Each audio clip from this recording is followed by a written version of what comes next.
Hello, Vibers. I'm so sorry I was a little bit late. A little bit of tech issues there, but welcome back to Northern Vibe. I took a short break over Christmas and the New Year season. Thank you so much for your continued support, and it's great to be back to be interacting with you, and I look forward to reading your comments. Today's show is short. It's around 20 minutes in total, so stay with us until the end. It's been said that when you change the way you look at things, what you look at changes. And this is the idea, the theme of the show today. I recognize this is a big claim, but we're on the cusp of an intellectual revolution that will change our perspective in the same way that Copernicus, Newton, and Einstein did. And part of what gave me this insight is the conversations that I've been having with my mate, Kev Heyne. Now, and I have to say, Kev is really helping me look at things in a very different way. Now, to refresh your memory, besides being a mate of mine, Kev is an FTM trans guy. I've had a couple of great chats with him, which are all on YouTube and Facebook. The most recent being in November of last year, where I facilitated a chat between Kev and Sal Grover. Just to refresh your memory about that one really briefly, Sal Grover is being taken to federal court by trans activists, and the conversation was between Kev, who is a trans person, and Sal, who is being taken to court by some trans activists. Look, it was a fantastic conversation, and I recommend you watch that interview. But the trans phenomena is very symbolic of what is happening in our society, and indeed the entire Western world. As a civilization, we are transitioning, changing into something different. The trans phenomena is going to be a major agent of change, but not in the way that people think. It's through the trans movement, combined with the advent of artificial intelligence, that we as a society will in fact be forced to start looking at things very, very differently from the paradigm that we've used in the past. And consequently, we're going to see very different things. Now, one of the fundamental arguments of the trans phenomena is that trans people are spirits caught in the wrong body. Axiomatic to that statement is that there is an immaterial dimension to the universe. Okay, I can see the conceptualization of that dimension, and consequently what it looks like through the eyes of a trans activist is very different from, say, the Judeo-Christian interpretation of a creator God who doesn't make mistakes. The trans view is something like a flawed creator. That's more like a Gnostic or even a pagan religious view, but at least it's shaken the West and our civilization out of the materialist paradigm. And even prominent scientists are admitting that science, or perhaps more accurately, scientific materialism as a philosophy, cannot describe the universe with the completeness that it pretends to. Ironically, this was recognized rather early, really, by atheist philosophers like Thomas Nagel, who argued that we must take into account that which experiences, thinks, perceives, and interprets, because those things are part of the universe. Now, this new recognition is perhaps best demonstrated by the now famous exchange between Ben Shapiro and Neil deGrasse Tyson on the phenomena of trans. The entire interview is easily available, and I'll put a hyperlink to it, but I'm just going to play a little bit of it right now.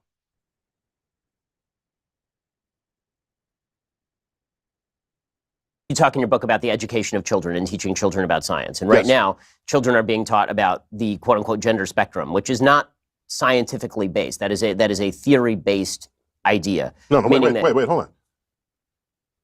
People express themselves on a spectrum. So you learn that. That's a social point, not a scientific point. Meaning we express ourselves hold on. based in different languages. Is that something you teach in science class, or is that something that you teach when you're teaching language? So whether the fact that people want to express themselves on a spectrum, on a gender spectrum, whether that fact is something you want to put in a sociology class or in a science class, maybe that remains to be determined. But it is a real fact about real society. Well, of course, nobody's denying that people identify how they want to identify. So the question is, what is the relationship of that to biology? Meaning that the argument is made that trans women are women, for example. And what that seems to mean is that trans women are identical to women. Now, if people want to say trans women are not biological women, obviously that is the case. But people don't seem to want to say that, although that is obviously scientifically true. Trans women are not biological women. Biological women are biological women. But where are you going with this? What is your what are you trying to accomplish by asking yourself, is it science or is it not science? It's people in society. But this is a perfect example of an area where suddenly it doesn't matter to say things that are just true. Yeah. Now, I'm not sure if Ben Shapiro was trying to corner Degrass Tyson or find something they agree on, but what's interesting is that Degrass Tyson invaded the question because he knew he couldn't commit the modern heresy of stating what is obvious. The thoughts of people experiencing gender dysphoria are disconnected from measurable material biological reality. The hint's in the term, dysphoria. Now, while Degrass Tyson is not an atheist, he's very famous for consistently stating the most powerful tool we have to find fact is science. And science is the tool that has consistently been applied to religious belief, normally in an attempt to discredit statements from people that they have experienced things that have transcended the material. But even in his evasion and assertion that science should be applied to the trans phenomena, Degrass Tyson acknowledges, even if only implicitly, the tool of science, while not without its merits and use in a specific situation, is in fact limited. Science, of course, is a powerful tool, but it can't be applied to everything. Now, the trans phenomena is not the only thing that will change the way humans perceive the universe. The existence of intelligence that isn't in a human body, but can affect human behavior through humans, the material world, is no longer science fiction. Artificial intelligence is a science fact. It is through this strange congruence of technology and flawed humanity that the framework, the lens we use, the perspective we have, our epistemology will change completely. It must. As stated at the beginning, when you change the way you look at things, what you look at changes. Trust me when I tell you I'm not a materialist. But the philosophy of scientific materialism, which declares the physical world is the only thing that actually exists and nothing can exist outside of that, is clearly insufficient. Now, I'm sure I don't have to tell you I'm not anti-science. I'm not claiming science is wrong or even lacking in credibility. It's just insufficient. We now must, even if we don't want to, deal with the phenomenon, and Degrass Tyson didn't want to deal with it, deal with the phenomenon of large numbers of people claiming to be a spirit caught in the wrong body. And a recognition of that recognition that intelligence can and does exist separate from natural biological bodies. Now, to fail to do these things is to not take into account the universe as it is. Now, while this is no way definitive and no one is claiming that atheism cannot be rationally argued, and it's very early to say that materialism is dead, the implications are clear. We live in a universe that is more than just matter and energy. The universe is at least partially constructed of immaterial phenomena. Things like consciousness, information, intelligence, and experience. These things are what the religious have called spirit. Now, these phenomena are real properties of the universe, and this must be acknowledged. Now, here's an edit of the conversation that I had with Kev on this issue. And please, I'm really interested in your comments on this. By the way, I've noticed that I've got the wrong title when I was getting all excited and clicking that. It's the title left over from the Cyclones, but please like, comment, and make sure that you tell me what you think about this very important subject.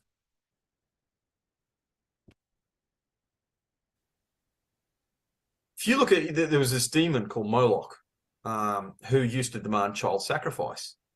Now, this was it's not well, Moloch is mentioned in the Bible, but like when you read all the kind of like stories around that's not canonical, you got to understand these parents were happily sacrificing their kids to this demon, thinking that they were doing the right thing by the kids, doing to the higher power and for society. So this idea that parents like, and again, those people believe the things that they did. You don't think that people aren't going to sacrifice their kids to trans ideology? It's a principality. Of course they're going to do that. It's going to happen. And you're going to get surprisingly high numbers of people who will happily sacrifice. And I mean this literally. I mean literally sacrifice their children. And because like I saw the neglect in the police. So it's not just, and neglect is separate from what I'm talking about, but I also saw people who were, actively sacrificing their kids to, like, they'd palm their kids out to get drugs. It's like, yeah, have sex with my kids, give me drugs. Like, you know, again, they're sacrificing their children, something like that. Don't think that this won't happen, and don't think that it won't happen like on a surprisingly high level. Like, I'm talking 5% of the population, 10% of the population will do that. Like, you know, these demons are coming back. These principalities are real. Well, you know, and that's the Catholic in me talking. And the beautiful, and when I say that, I know that shocks people, but to put that, you know, for the secular people who are still with us,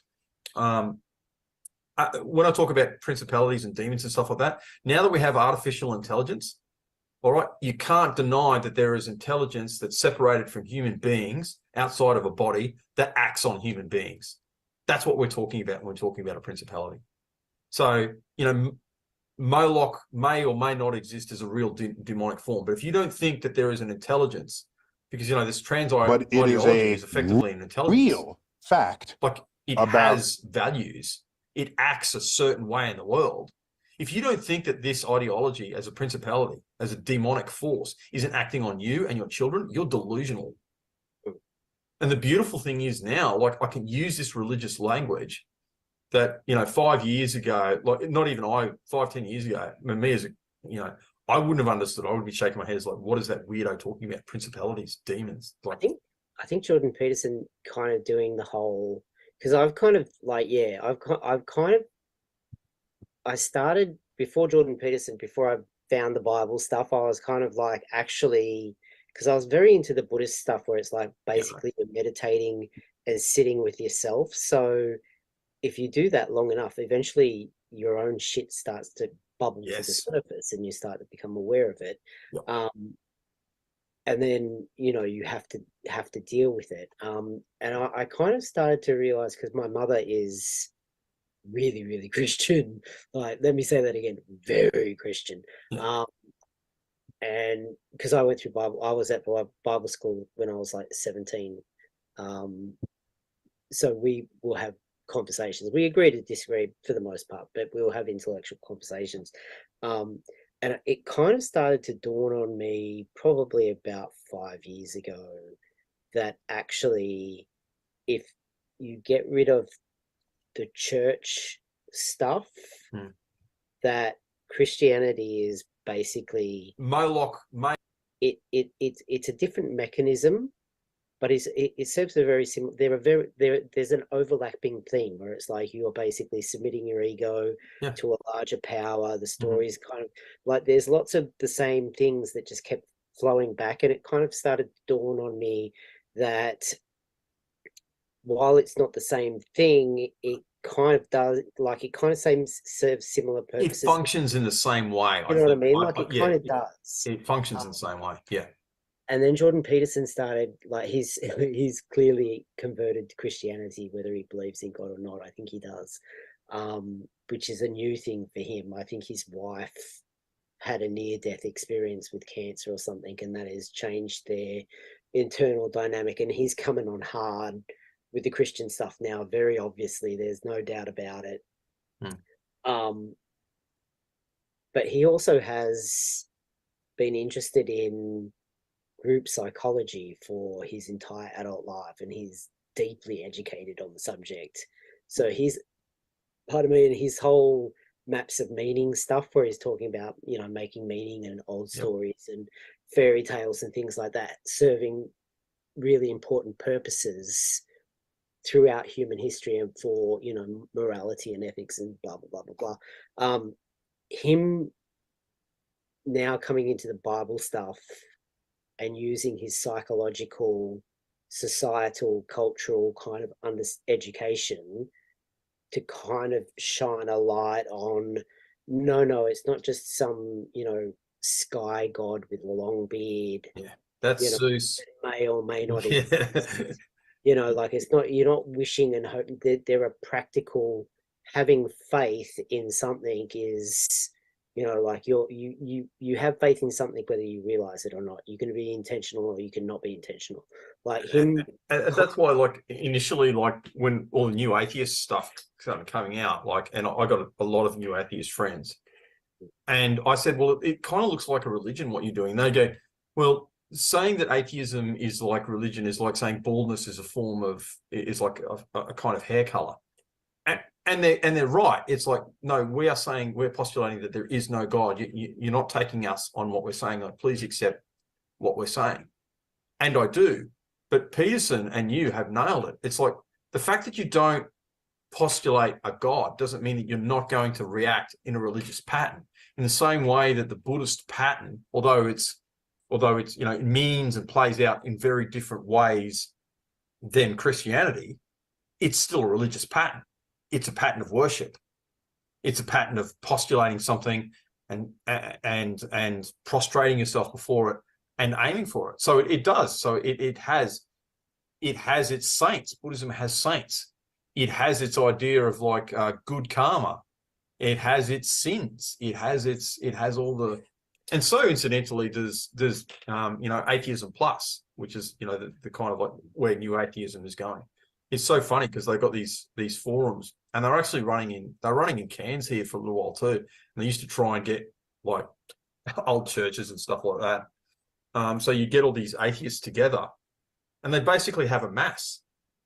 They'd have a mass. So they'd have a reading, and then they'd discuss it, and then they'd sing some songs. They'd do all this stuff. It's like, dude, what songs do atheists sing?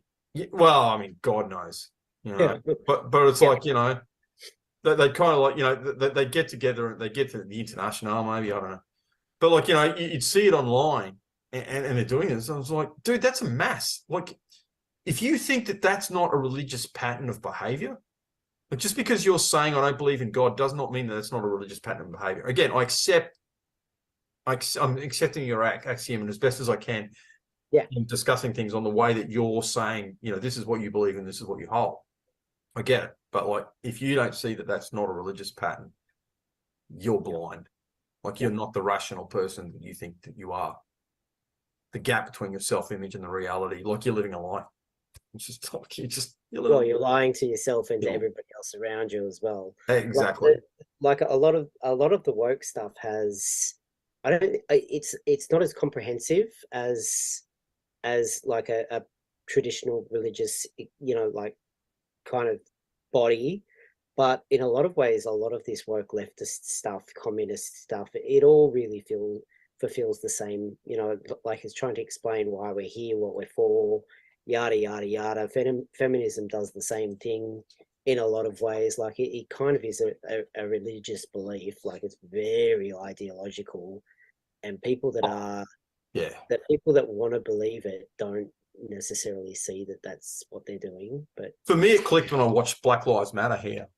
So you get these people, like, so they got together in a march and they said, well, it was just a march.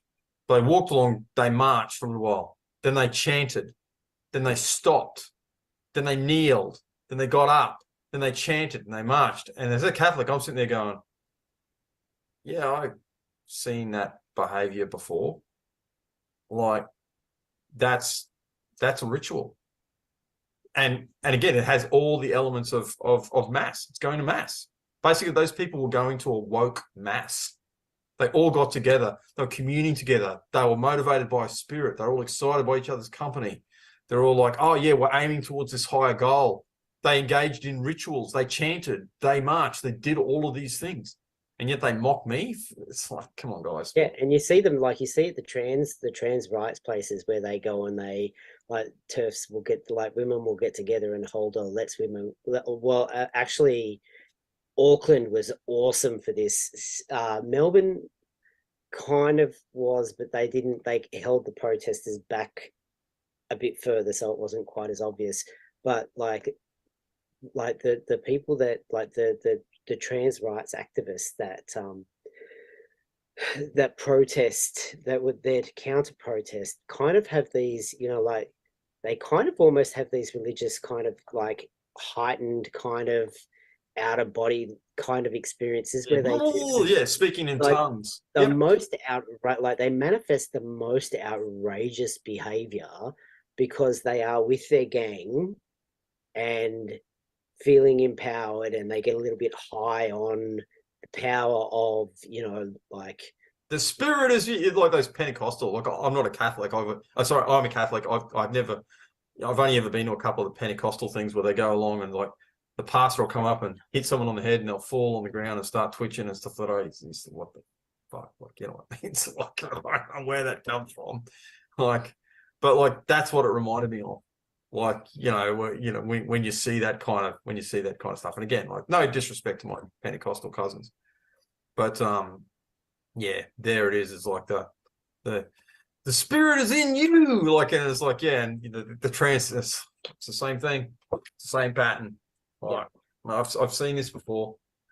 Yeah, there was one like self-ID, dude that had a walker and had long blonde hair, and he had a walker, and he was like charging at, like, basically from here to, maybe 2 or 3 meters away, this woman that was quite a bit smaller. She wasn't tiny, but she was quite a bit smaller than him, and he was like charging her with his walking frame, and he was like, witch, and the look on his face was like he was barely aware of what he was doing, like demonic. Like, totally off his head. People get possessed. Like, it goes back to this idea before. Like, I'm not suggesting that there's definitely, but like, if you allow an idea to possess you, it takes over you, and you've lost your personality. It's possessed you. Like, you've invited it in. It takes control of your body. It pays out like a medieval possession.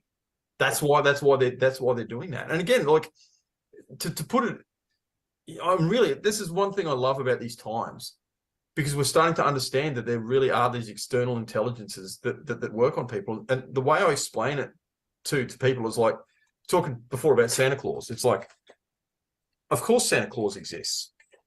I mean, and, I say that to my atheist friends, and they go, yeah, well, you do believe in, Sky God. I say, well, that's Zeus. But like, all right, I'm not saying that, Fred Smith down at the shopping center who put on the thing is a person that I'm not saying that there is a person dressed in red that flies around in a sleigh pulled by reindeers that delivers presents to everybody. I don't think that that's true. But that's not the same thing as saying that Santa Claus doesn't exist, because come Christmas time, whether or not you can see a manifestation of Santa. Again, that's not the entity that flies around. That's a different thing. But the spirit of Santa Claus can act on you.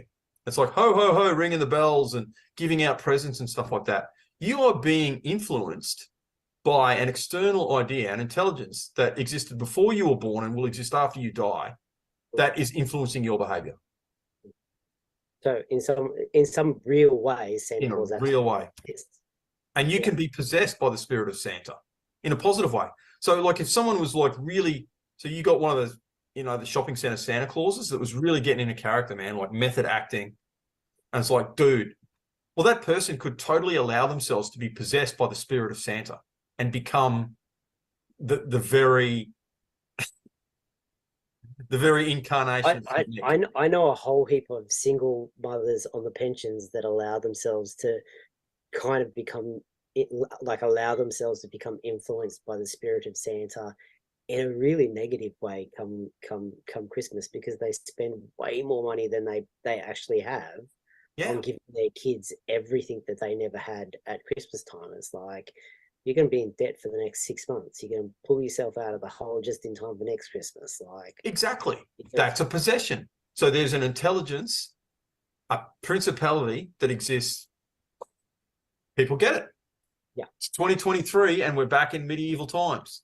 So we can talk about demons. We can talk about angels. We can talk about principalities. So when you're in the Bible, like, I remember as a kid, I'd be sitting there reading the Bible. And again, even up to, recently, it was 5-10 years ago, it's principality. I don't even know what that means. Like, I just skipped over that bit. It's like, well, I get it now. Yeah. We're back in medieval times, bro. Bit of a confronting conversation, really. And I know my opening statement about demons and my closing statement about being back in medieval times is a little bit controversial and pretty left field. But as I said, it's Kev really that's opened my eyes to what's happening about how trans phenomena is changing the world. He encouraged me to watch some stuff. And look, I'm going to give you a couple of really quick, and I promise these will be super quick, indications of what people are doing, especially this is in regards to the child sacrifice thing, and how they seem to be more than just committed to an ideology, but possessed by an idea that's completely transformed everything about them. and enabled, in fact, demanded the sacrifice of their children, and they've done it. So really quick, I promise, this is just some of the stuff that I found on the internet.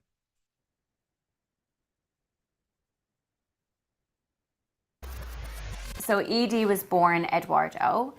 She was born male. She has always been more attracted to stereotypical girl toys or girl things. Ever since she could basically dress herself, she wanted to wear her older sister's clothes, or she wanted to wear dress-up dresses, which I completely embraced because I just felt like that was normal. Is this what you've chosen to wear today, Eduardo? Yeah. I remember she said, just so innocently, I can't wait to go to reception because then I can wear the dress like Amelia. And I remember thinking, oh God, what do I say in this situation? She's not going to wear a dress, she's a boy. So this picture here is of Edie when she was Eduardo, and she would often, like we said, dress up in Amelia's little costumes. So she's in a Little Mermaid costume, and she was about, I would say, 3 there, probably Andrea's age. And then beside it is an image of her on her birthday, her most recent birthday, so her 8th birthday, which was a mermaid theme. So she's like living her best life now, but it's so funny to look back and see how that was her all along. We just didn't realize it. Welcome to my room. My name's Edie and I'm 8. When did you learn what transgender was? Amelia told me. She said that I was transgender and I asked her what that means, and she said that means you're half boy and half girl, and I said okay. I think I'm mostly a girl. We hit lockdown, and that was when she decided that she wanted to start wearing girl clothes outside of the house. And then by the time she went back to school and schools reopened again, she fully decided, because we were a bit apprehensive at the beginning, that she wanted to wear the girl uniform. I'm a queen. I was terrified, but I remember when I picked her up from school that first day, I said, so how did it go with the dress? And she kind of looked down and she was like, oh, I forgot I was even wearing it. And I was like, oh, how great of an experience. Dress. But it was probably a few months ago that she decided to change her name. Hi, I'm Edie. Happy name day to you. Some people say you're not allowed to change your name, you're too young. I've heard people say that before. It doesn't make me very happy, but I try to ignore them. The internet has opened her eyes to the fact that there are a lot more little girls out there like her. Once I was watching TikTok and I saw a mum and a little boy, and he looked like a boy, but she was explaining how he wanted to be a girl. We started making TikTok videos and we started like sharing more because she was so unhappy and she had no role models. So I was like, right, we're gonna create that representation. We're gonna show the world that just because you're at the time a boy who chooses to express yourself as a girl, there's nothing wrong with that. It's not a bad thing. I'm not like other boys. I'm a girl. This is all my dresses, and I wear this for my party, which is my favourite because it has loads of like layers like this, and I like how its sleeves are. I like how they're off the shoulder like that, and all the sequins are pretty like a mermaid for my mermaid party.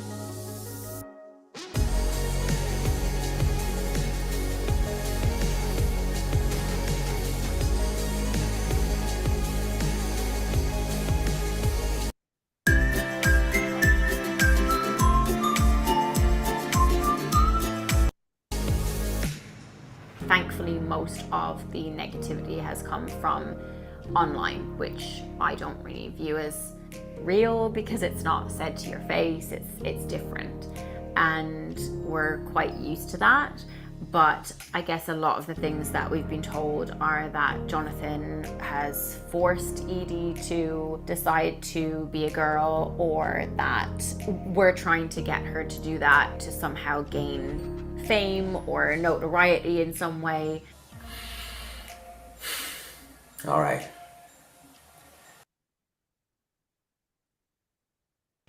Yeah. That's caught from, I didn't show you on the thing, but the title of that video is Our Daughter's Transition Isn't for Fame. Okay. So that's just one example of these things of sacrifice. And I've got other ones that I'll put there on the comments field for you to have a look at. But what do we make of these things? Like, what's going on? Are those trans people just crazy? I mean, the answer to that question is no, of course not. I mean, I know Kev pretty well now. I know a number of other trans people actually, but like Kev would have to be the trans person that I probably know best and I've had the most intimate conversations with. And Kev definitely is not a crazy person. He's taught me. He's helped expand my mind. But it's like some of these people have been possessed by a spirit of the trans movement. And I think to really understand and address this phenomenon, which is coming back to what this is all about, really, and to ensure the transition of our society, which is coming because there is something changing in our society right now. We as a society are going through a period of transitional change. That this change happens in an effective, humane, and a positive way without condemning the individuals involved or us as a society just disassociating ourselves from reality, is to recognize the existence of things like consciousness, of information, of intelligence and experience, and explore what they imply and point to. But we can get through this if we accept that the implication is that we live in a universe imbued with meaning. And the best conceptual framework to approach the coming transition is to accept that meaning and fact not just may, but do conjoin. Now, this is how we link science, reason, and revelation. This is how we make reason a handmaiden of faith, and is to simply grasp the idea that the universe is imbued with meaning. Do that, and we can negotiate the coming tough times. Fail to do that, and if we hold on to the binary idea that fact and meaning, that reason and faith are opposites, that are binary things, that's going to damn us to endless arguments, and we have no tool that we can reconcile those things. So you heard it here first on Northern Vibe, in a conversation between an FTM trans guy and a Catholic ex-cop, that we're on the cusp of an intellectual revolution that's going to change our perspective, the way that we and our children will view the world forever. I've actually had some listeners asked that I follow up on the interview between Kev and Sel from November. And look, that's on YouTube. That's on Facebook. Please get on there and have a look at it. It's a long interview, admittedly, but I swear to God, it's really, really worth it. People have asked that I keep them up to date with the court case. I can't go into specifics before the court case, but that observation being made, I will do my best to keep you updated. The observation has also been made. I had someone message this to me going, look, I don't think it's hyperbole to say that Tickle versus Giggle, the upcoming court case, has the potential to be the human rights version of the Mabo case.